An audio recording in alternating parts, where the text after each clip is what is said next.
My mother raised her glass at the country club and announced that my brother's wedding resort would break ground in 6 weeks.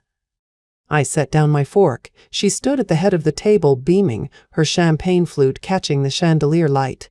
Linda Reyes, homemaker and socialite, queen of every room she entered. Behind her, a projector screen displayed an architect's rendering. White pavilions, a infinity pool overlooking the orchard I'd been paying taxes on for 7 years. "To Liam," she said, her voice carrying across the private dining room, "who had the vision to turn Grandma's old apple trees into something this family deserves." The 20 guests raised their glasses, developers in sport coats, investors in gold watches. My father David nodded along, his eyes fixed on his water glass. Liam stood up, all charm and entitlement at 29. He wore a blazer with the sleeves pushed up, like he was already a mogul. "I couldn't have done it without Mom and Dad," he said.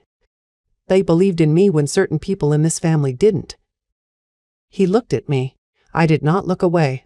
"Some of us," he said, "are willing to move forward instead of holding on to rotting fruit trees." Laughter rippled around the table. My mother laughed loudest. I had been teaching high school English for 12 years. I knew how to sit still while chaos erupted around me. I did not flush. I did not drop my gaze. I simply picked up my water glass and took a slow sip.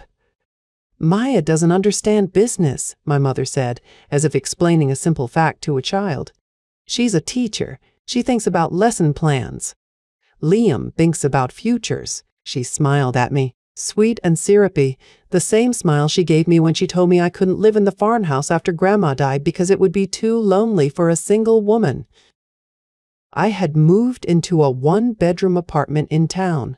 I had written checks for the property taxes every December for 7 years. $14,300, taken from my teaching salary, sent to the county assessor. I had the receipts in a folder in my glove compartment. "Actually," I said, "I've been paying the taxes on the orchard since Grandma passed." The table went quiet for exactly 2 seconds. Then Liam laughed. $14 grand over 7 years, he said. "Maya, that's nothing. The resort is a 7-figure project. You're holding back the family's future for pennies." My mother waved her hand. "We'll reimburse you, dear. It's fine. This is about the bigger picture." She turned back to the developer, a man named Mark Sullivan, and started discussing construction timelines. The investors leaned in. My brother refilled his champagne. I sat there still, my fork beside my plate. If you're watching this and it moves you, please consider subscribing to Our Avenger. Stories like this need to be told. I thought about Grandma. About March 2017, shortly before she died. She had called me into her room at the nursing home and handed me an envelope. "I took care of it," she said. "The orchard. You'll know what to do." I had asked what she meant. She had just smiled and said, "The county has the paperwork. Evelyn Chen knows. She's a good woman." I had put the envelope in my safe and forgotten about it. Grandma had been medicated. Her words had seemed like confusion. But now my mother was raising her glass again. "To Liam's future," she said. 6 weeks until groundbreaking. I set down my water glass. "Has anyone actually read the title report?" I asked. My mother laughed. "Maya," she said, "you worry too much. The title is fine. The land is in the family. That's all that matters." "The family," I repeated. "Exactly." I looked at Liam. He was already scrolling through his phone, ignoring me. I looked at my father. He would not meet my eyes. "Monday morning," I said. "I'm going to the county title office." "Suit yourself," my mother said, "but don't waste their time. They have real work to do." She turned back to the developer. The conversation resumed. The champagne flowed. I sat perfectly still. Grandma had said Evelyn Chen was a good woman. I had never verified that. I had never even looked at the deed. I had simply trusted my family. Trusted. That was going to change. I pushed my chair back and stood. Nobody noticed. Liam was showing someone a rendering on his phone. My mother was laughing at something Mark Sullivan said. I walked out of the private dining room, through the lobby, into the cool Oregon night. I did not look back. The title officer did not laugh at me. I slept badly that night, but I was at the county building first thing Monday, May 16, 7:58 in the morning, 2 minutes early. The lobby smelled like old paper and floor wax. I gave my name to the receptionist and waited. Evelyn Chen came out to meet me herself. She was maybe 5 feet tall, silver hair cut short, glasses on a chain around her neck. She shook my hand and said, "Your grandmother told me you would come one day." That stopped me. She did? Walk with me. Her office was small. Filing cabinets lined one wall.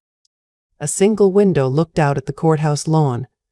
She gestured to the chair across from her desk and sat down.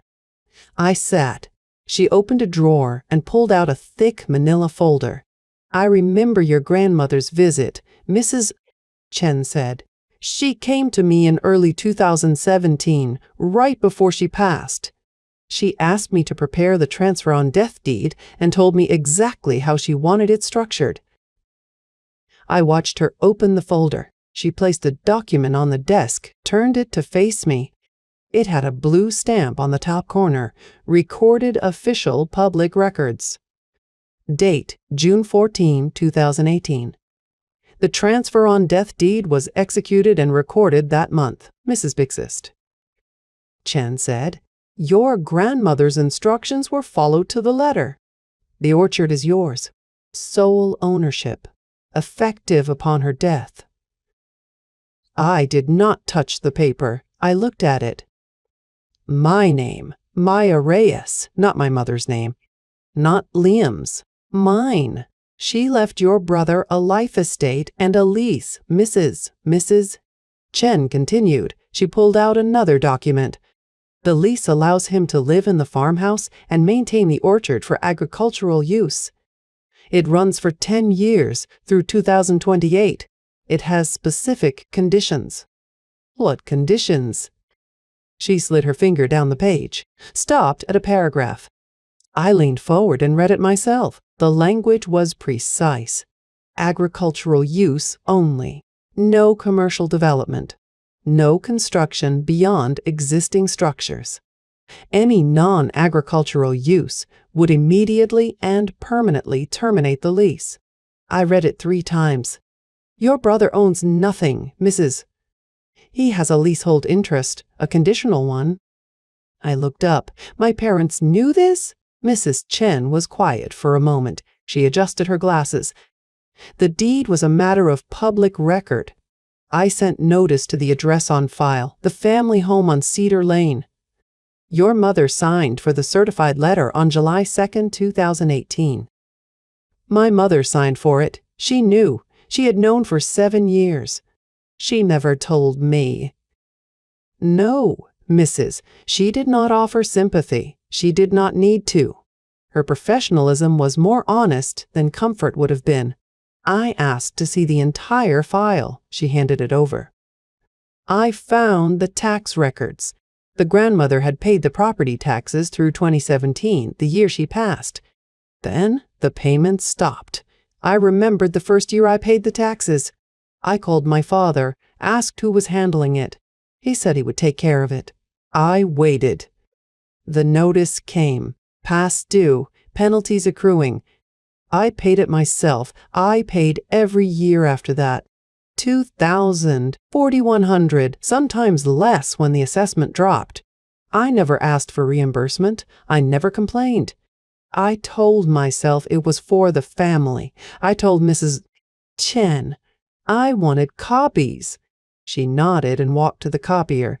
I sat in the chair and held the deed in my hands. My grandmother's signature, a notary stamp. 2 witnesses. She did it quietly, Mrs. Chen said over her shoulder. She told me you were the one who would understand. She said Liam was loved enough already, but you were the one who loved the land. The copier hummed. I folded the copies carefully and placed them in my bag. She also said your mother would be angry, Mrs. Chen added. She asked me to keep the original on file and not to call anyone but you if there was ever a question. I thanked her. I stood up. She extended her hand and I shook it. You own the orchard, Ms. Reyes. Mrs. Your brother owns nothing. I walked out into the hallway. The fluorescent lights buzzed above me. I kept my hands steady. I did not call anyone. I got in my car and sat in the parking lot for 20 minutes. My mother raised the glass to the family's future. She laughed when I asked about the title report. She laughed, and she had known the whole time. I started the engine. The next morning, May 17, I drove to Rachel's office.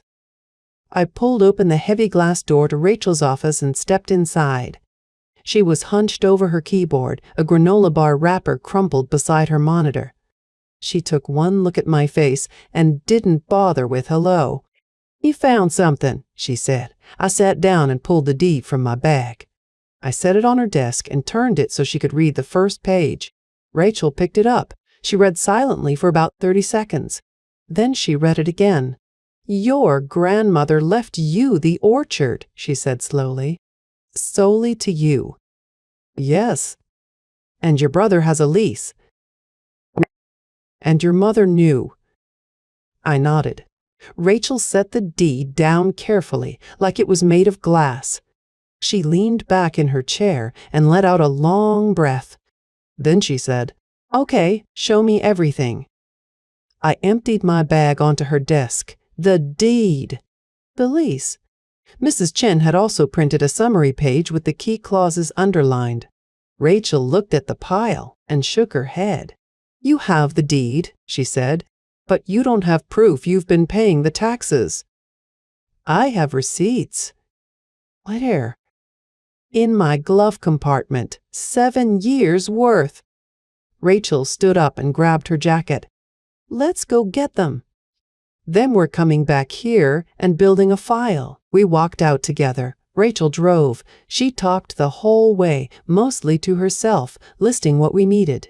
Tax receipts, bank statements showing the withdrawals, a copy of the lease from Mrs. Chen, notarized if possible. Liam's filed documents, if any existed. Has he filed anything yet? She asked. I don't know. We need to find out. We got to my apartment. The receipts were in a manila folder in my glove compartment, exactly where I kept them together. I grabbed the folder and handed it to Rachel. She opened it in the parking lot and flipped through. $14,300, she said quietly. Over 7 years. I paid whatever the county assessed. It went up some years. Every single payment from your checking account. Yes, I have the bank statements too. Good, that's good. We went back to her office. Rachel cleared her desk and laid out every receipt in chronological order. She created a spreadsheet on her computer listing each year, each amount, each check number. It took about an hour. While she typed, she asked questions. Did I have evidence my mother knew about the deed? I told her about the certified letter my mother signed on July 2nd, 2018. Rachel wrote that down. Did I have the envelope my grandmother gave me? I told her it was in my safe. She told me to bring it next time. Now we need to see if Liam has filed anything, she said. Building permits, development applications, anything with the county. I remembered what Mrs. Chen had said about the lease clause. Any non-agricultural use would terminate the lease immediately. If Liam was moving forward with the resort, he would need permits. Can you check? I asked. Public records, Rachel said. Give me 15 minutes. She pulled up the county's online permit system. She typed in the orchard's address. I watched her scroll through the list. Nothing in 2023. Nothing in 2024.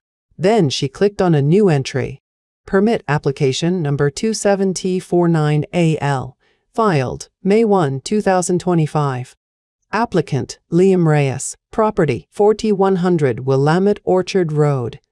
Description: construction of commercial event venue. Capacity 250 guests, including parking lot, reception hall, and accessory structures. Rachel turned the screen toward me. He filed this 2 weeks ago. I read it twice. The description was unmistakable. Not agricultural. Not a renovation of existing farm structures. A brand new commercial wedding resort. He's already violated the lease, Rachel said. The agricultural use clause is airtight. He can't build a wedding venue and call it farming.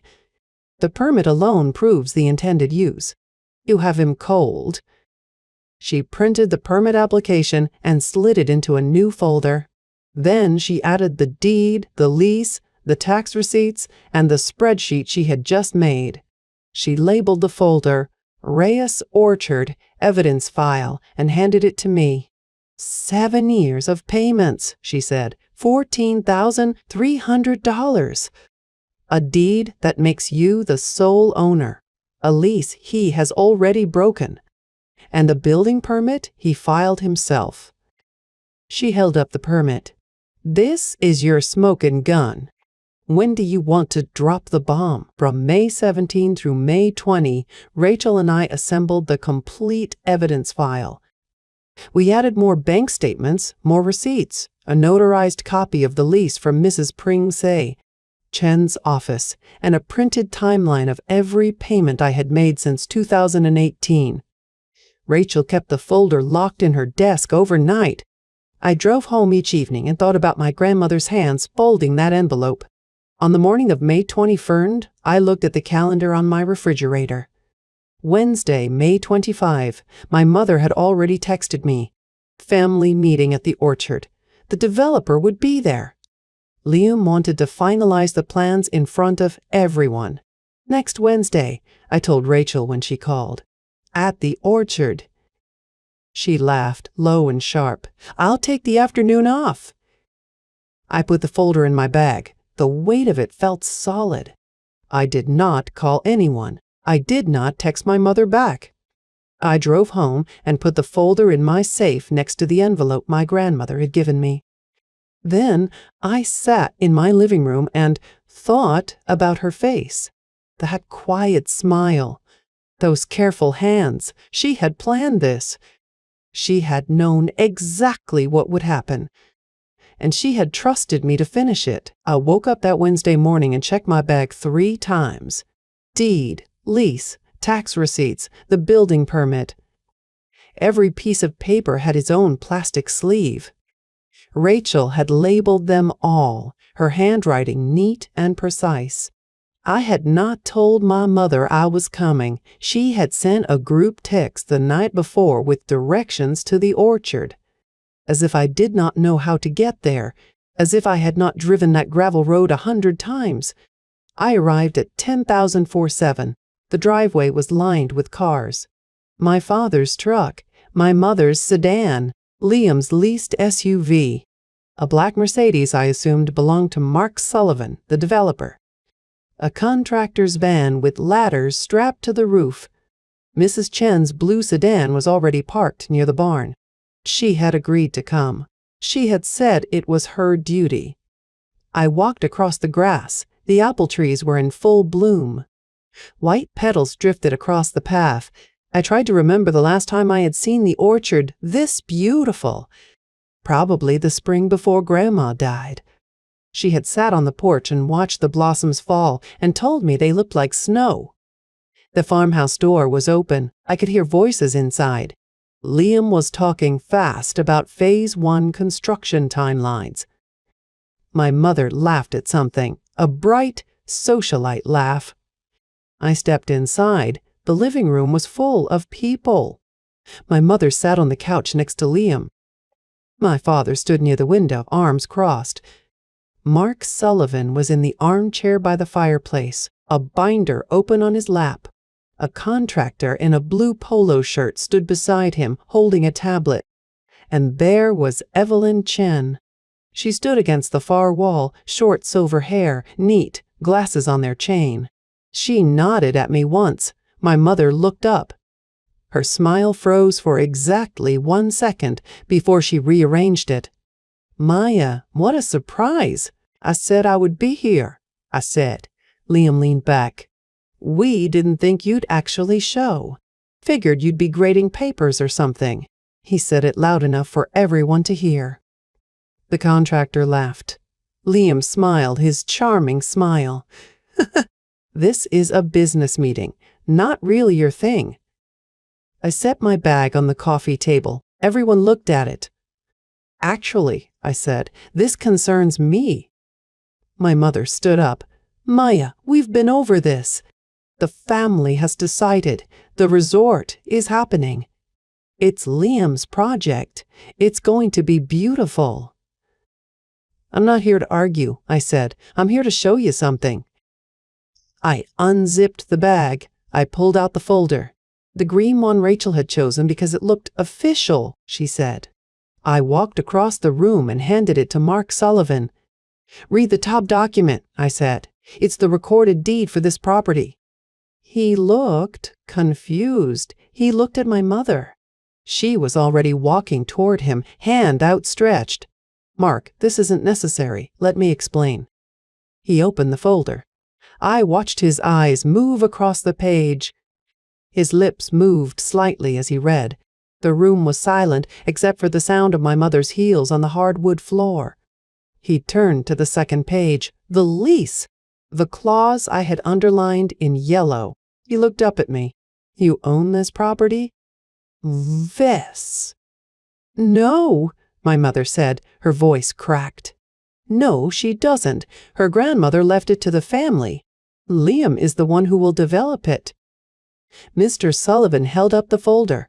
"This is a transfer on death deed. Recorded June 14, 2018.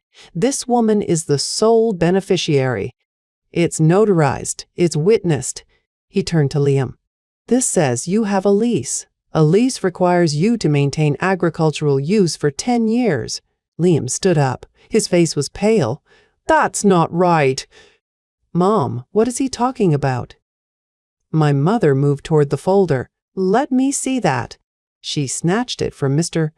Sullivan's hands. There was a light, dry leaf smell of old paper and fresh ink. She flipped through the pages. Her hands shook. "Your grandmother was confused," she said. "She was old. She didn't know what she was signing." I heard Mrs. Chen's voice from behind me. "Kong, clear. Your mother signed for the certified letter." That letter contained a copy of the recorded deed. "Mrs. Reyes, you signed for it on July 2, 2018. Everyone turned. Chen had not moved from the wall. She stood with her hands folded in front of her. I processed the original deed myself. Marjorie Reyes came to my office in June 2018 and instructed me in clear language. She was not confused. She was very specific. My mother stared at her. The folder hung loose in her hand. Liam's voice was higher now. "Mom, what is she talking about?" No one answered him. No one could, because my mother's face had gone the color of ash. Mr. Sullivan closed his binder. He stood up slowly. "I'm sorry, Ms. Reyes," he said to me, "but I can't proceed with this." My mother still held the folder. "There are supporting documents in there," I said. The third section held all my tax receipts, 7 years of evidence. I paid every year, while you were planning a resort on land you never owned. "This is a significant title issue," he said. "I have investors waiting. I can't recommend they move forward." He looked at Liam. "You told me you owned this property." Liam opened his mouth. "Closed it! Opened it again!" "You lied to me," Mr. Sullivan said. He walked past Liam. "Past my mother." He paused at the door and turned back. "I'll have my legal team send you a letter." He walked out. I heard his car door open and close. The engine started. Gravel crunched as he drove away. My mother stood in the middle of the room with the folder raised as if she meant to throw it. She lowered it instead. "This isn't over," Liam said. His voice shook. He was staring at me. His hands were fists at his sides. "This isn't over. I have contracts. I have deposits. Do you understand what you've done?" I took the folder from her and tucked it into my bag. I zipped it closed. I smiled. "Oh, sweetheart," I said. "We haven't even started." The invitation came via group text the next morning. My mother's name at the top. A message that read, "Family gathering Saturday at 2 o'clock. The Orchard. Important matter regarding Liam's project. Extended family will be there. Please come prepared to be reasonable." I didn't reply. I didn't need to. I already knew what she was planning. For 9 days, I watched them prepare. My aunt called to say she was excited about the resort. My cousin texted asking if I'd finally come around. My mother left 3 voicemails, each one sweeter than the last. "Sweetheart, we just want the family together. Don't bring that title nonsense. Let's talk like adults." I brought the folder. Saturday came slow and clear. June, in the Willamette Valley, 72 degrees. A sky so blue it hurt to look at. I parked my Honda behind my father's truck at exactly 1:57. The orchard was full of cars, my aunt's minivan, my uncle's sedan, 3 vehicles I didn't recognize. One had a press pass on the dashboard, Jenna Hayes. Willamette Valley Gazette. My mother had invited a reporter. I walked up the gravel path. The farmhouse door was open. Voices spilled out, laughter, glasses clinking.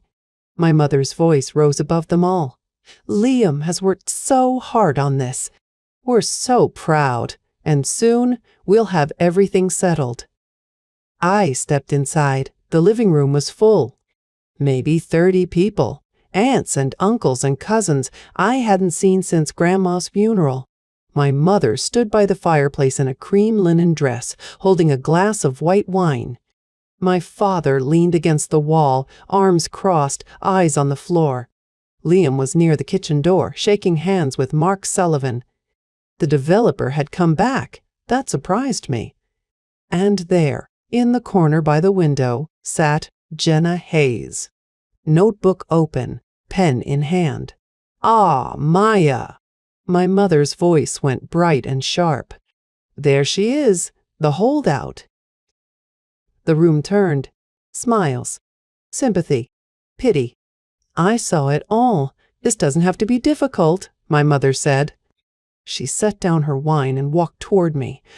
"We've invited everyone because we want you to hear this. We want you to understand what you're throwing away." She gestured to the room. "This is your family, Maya. We love you. But you cannot stand in the way of progress." "That does not give me the right to lie," I said. My mother's smile dropped. "What are you talking about?" I opened my bag. I pulled out the green folder. I could hear my own heartbeat. Slow and steady. I pulled out the lease document and held it up. "I'm talking about this." I read it aloud. My voice carried. "Grantee agrees to maintain the property exclusively for agricultural purposes. Any non-agricultural use, including but not limited to commercial development, recreation facilities, or event venues, shall immediately terminate this lease." I paused. I looked at Liam. His face had gone pale. "Terminate this lease, Section 4, Paragraph 2, I said. "That's what Grandma wrote. That's what you all signed." "That's not," my mother started. "It is," I said. I pulled out the second document, the building permit. "This is Permit Application 27549AL, filed by Liam Reyes on May 1st, 2025, for a commercial event venue at 4100 Willamette Orchard Road. Signed, dated, approved by the County Planning Department." I handed both documents to Jenna Hayes. The reporter took them. Her pen started moving. "The resort cannot proceed," I said. "The lease is void. The land is mine, and I'm not selling." The room was silent. I could hear a clock ticking in the kitchen. "A bird outside. Someone's breathing." "You destroyed the family," my mother whispered. "Maya, you've destroyed us." I turned to her. "No," I said. "Grandma already protected it from you." My mother's face crumpled. She started to cry. Loud, broken sobs that filled the room. This was supposed to be for Liam, for his future. What kind of daughter does this? "One who wasn't told the truth," I said. Mark Sullivan stood up. He walked to the window. He didn't look at Liam. He didn't look at me. He looked out at the orchard and said, "I'm out." Completely out. He left. Liam didn't move. He stood frozen. His hands empty, his face blank. A phone rang somewhere. Someone answered in a low voice. I heard the word fiancé, then a sharp gasp. Rachel told me later. She heard the news by 11 that night. Liam's fiancé called off the wedding the next afternoon, canceled the venue, returned the ring, told him she couldn't marry someone who lied about land he never owned. But standing in that room, I didn't know that yet. All I knew was the silence. My mother was still crying. My father hadn't said a word. The reporter was writing. She asked me a question. I didn't hear it. I just looked at my grandmother's orchard through the window. 40 acres of apple and pear trees in the June sun. The resort's foundation would have gone right there, between the Honeycrisp and the Bartlett Rose. I picked up my bag. I zipped it. I walked to the door. "Maya, Maya, please," my mother's voice cracked. "Let me meet you." I turned back. "Just once." "You should have read the title report," I said. The title officer did. I walked out. The door clicked shut behind me. The gravel crunched under my feet. The sky was still blue. The orchard was still standing. I sat in my car for a long time. I didn't cry. I didn't smile. I just sat there, hands on the wheel, watching the farmhouse grow small in the rearview mirror. My phone buzzed. A text from my mother. "You're no daughter of mine." I didn't reply. I drove home. On June 10, 2025, I drove to the county recorder's office before the sun was fully up. I had made copies of everything: the deed, the lease, the building permit, the tax receipts. I wanted no confusion. The clerk at the counter was young. She had a name tag that said Hannah. She smiled when I handed her the first document. "I need to file a formal notice of lease termination," I said. She blinked. "Property number?" I gave her 4100 Willamette Orchard Road. She typed. Her eyes moved across the screen. "Day!" She read something I could not see. She called her supervisor. The supervisor was an older man named Frank. He pulled my file. He read the lease clause. He read the building permit application. He nodded once, slowly, and stamped something. "This will be recorded as of today," he said. "Copy will be mailed to the leaseholder." "He has 30 days to vacate," I said. "Yes, ma'am." "The lease termination is effective upon recording as long as the violation is substantiated." He held up the building permit. "This substantiates it." I paid the filing fee, $42. I kept the receipt. I walked to my car and sat there for a moment. The engine ticked. The sun was higher now. I pulled out my phone and called Rachel. "It's done," I said. "Which part?" "The lease termination. Recorded." "That's one," she said. 2 and 3 are the certified letter and the easement." "I know." "You want me to come with you to the trust office?" "No, I need to do this alone." She was quiet for a moment. Then she said, "You're doing the right thing." What do I know? The Agricultural Preservation Trust was on the other side of town. A small building with a painted sign that read, Willamette Valley Farmland Alliance. I had called them yesterday. A woman named Diane answered. I told her I wanted to donate $14,300 to protect the Reyes orchard in perpetuity. She had asked me to repeat the number. 14,300, I said. It's the taxes I paid 7 years. She was quiet. Then she said, "We've never had a donation like that. Someone who paid the taxes herself." "I want the money to stay here," I said. "Yeah, for the land." Driving there, I passed the orchard. The farmhouse was still standing. There were no cars in the driveway, no developer's Mercedes. No reporter, just the rows of trees, green and full, the apples starting to form small and hard on the branches. I did not slow down. At the trust office, Diane met me at the door. She was maybe 60, with gray hair braided down her back and reading glasses on a cord. She shook my hand firmly. "Come in," she said. I sat across from her desk. I gave her the cashier's check. $14,300. She looked at it. She looked at me. "Why this amount?" she asked. "It's what I paid to keep the orchard," I said. "I want it to stay with the land." She nodded. She handed me a form, the donation agreement. I signed it. She signed it. She stamped it. "The money will go into our agricultural preservation fund," she said. "It will be used to support other farms in the valley. Your grandmother's orchard is now part of a legacy." "My grandmother's orchard," I said, "is still an orchard." I drove to the recorder's office again. I had one more filing. The conservation easement. Frank was still at the counter. He saw me and raised his eyebrows. "Back so soon?" "Conservation easement," I said, "for the property at 4100 Willamette Orchard Road." He took the document. He read it. He whistled softly. "This is permanent," he said. "Even if you sell, it stays." "I'm not selling." "Some people do." "Not me." He stamped it. He recorded it. He handed me a certified copy. I held it in my hands. The paper was warm, slightly curled at the edges.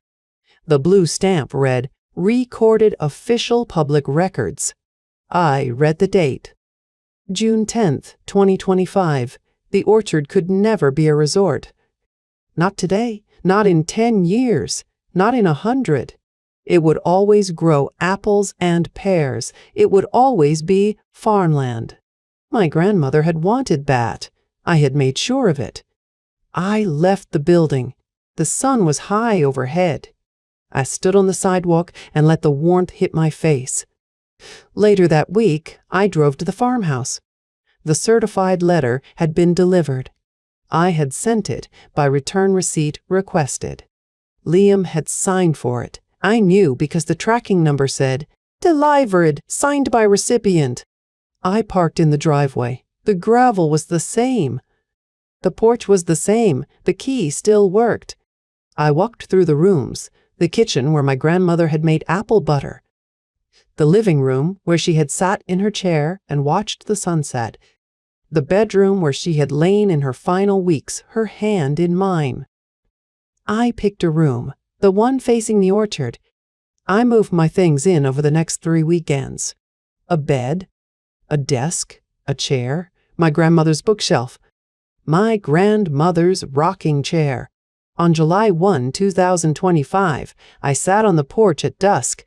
The orchard stretched before me. The apples were ripening. The air smelled sweet. My phone buzzed, a voicemail from my mother. "Maya, please, we need to talk. Your father is—" A pause. A pause. "Just call me." I did not call. I planted a new row of apple trees the next morning. Saplings, thin and green, their roots wrapped in burlap. I dug the holes with a manual post-hole digger. I placed each sapling carefully, backbone straight, earth tamped around the base. The row ran exactly where the foundation of the resort would have gone, between the Honeycrisp and the Bartlett Rose. I stepped back. I looked at them. 12 trees. Small now, in a few years they would bear fruit. I carried my shovel back to the farmhouse. The sun was warm on my shoulders. The orchard was quiet. I heard the news through Rachel first. She called me the following evening while I was grading essays. Her voice was clipped, efficient, like she was reading a deposition. Liam's fiancé called it off, she said. Yeah, this afternoon. She drove down to Portland to stay with her sister. I set down my red pen. How do you know? Small town, her mother told my neighbor. Apparently the wedding venue deposits were non-refundable. And the venue was supposed to be the orchard. I said nothing. The essays in front of me blurred slightly. She didn't want to marry into a family that lied about land ownership, Rachel added. Her exact words, apparently. I thanked her. I hung up. I sat in my apartment with the window open and the evening air drifting in, and I thought about how a lie travels. How it moves from a dinner table to a county office to a building permit to a broken engagement. How Grandma had written the truth in blue ink on a deed form, and how my mother had signed for that truth on July 2, 2018, and how every step after that was just the truth catching up. The next week, I learned about my parents' house. I didn't learn it from them. I learned it from Rachel, who learned it from a real estate agent she knew. 320 Cedar Lane. Sold. The sign went up on a Thursday and came down the following Wednesday. Net proceeds after the mortgage, $180,000. The money went toward Liam's $45,000 in deposits and vendor contracts, along with the resulting cancellation fees. Catering, tents, a dance floor, a bar package.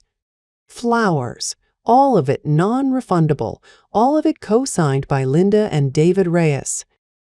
I drove past the house once, just once. There was a minivan in the driveway. A child's bicycle on the front lawn. Another family already living there. My mother started leaving voicemails 3 days after the sale closed. Maya, honey, I know you're upset, but we need to talk. Your father and I are in a difficult position. I deleted it without listening to the end. The next one came 2 days later. Maya, please. We can work this out. The orchard was always meant to be shared. Your grandmother didn't understand what she was. I deleted that one too. Maya, I am your mother. You owe me at least a conversation. Maya, your brother is devastated. You have to think about the family. Maya, please, I'm begging you, just call me back. I let each one ring through to voicemail. I listened to the first few seconds of each, just to be sure nothing had changed. Then I deleted them. The red notification number climbed higher. I did not return the calls. On July 1st, 2025, I officially moved into the farmhouse. I had brought my things over in 3 trips. A bed, a desk, a chair, my grandmother's bookshelf, which I found in the basement of my parents' house during the final walkthrough, abandoned behind the water heater. I carried it up myself, one splintered shelf at a time. The farmhouse kitchen had old cabinets and a gas stove that still lit with a match. The living room floor sloped slightly toward the eastern wall. The porch faced the orchard, and from the rocking chair I could see every row of trees, from the Granny Smiths to the Gravensteins to the heirloom pippins that my grandmother had planted in 1993. I set up my desk by the window. I unpacked a box of books. I put the folder with the deed and the conservation easement in the top drawer of the nightstand. I started the organic apple business with exactly what I had. $2,000 in savings, a spreadsheet of local farmers markets, a classified ad in the Willamette Valley Gazette for a used cider press. The first batch of apples wouldn't be ready until September, but I had time. The orchard had time. It had always had time. I called Diane at the Farmland Alliance to thank her for the donation certificate. She said the $14,300 would fund educational programs for 3 growing seasons. She asked if I needed anything else. Just the peace of mind, I said. Knowing it stays the way it is. She laughed softly. I understand completely. The voicemails from my mother stopped 3 weeks after I moved in. The last one was shorter than the rest, just her voice, quiet and tired. Maya, I know you're not going to call back, but I want you to know that I loved your grandmother. And she loved you, and I don't know why she did what she did. I set down the phone. I walked to the porch. I looked at the 12 new apple trees, still small, still green, growing in a straight line where the resort would have been. I knew why. She did it because she trusted me. And I kept that trust the same way I kept the orchard, quiet, steady, one season at a time. The next morning, I planted 13 more. Thank you for listening to my story. If you enjoyed it, please like and subscribe. I'll be back with another one soon.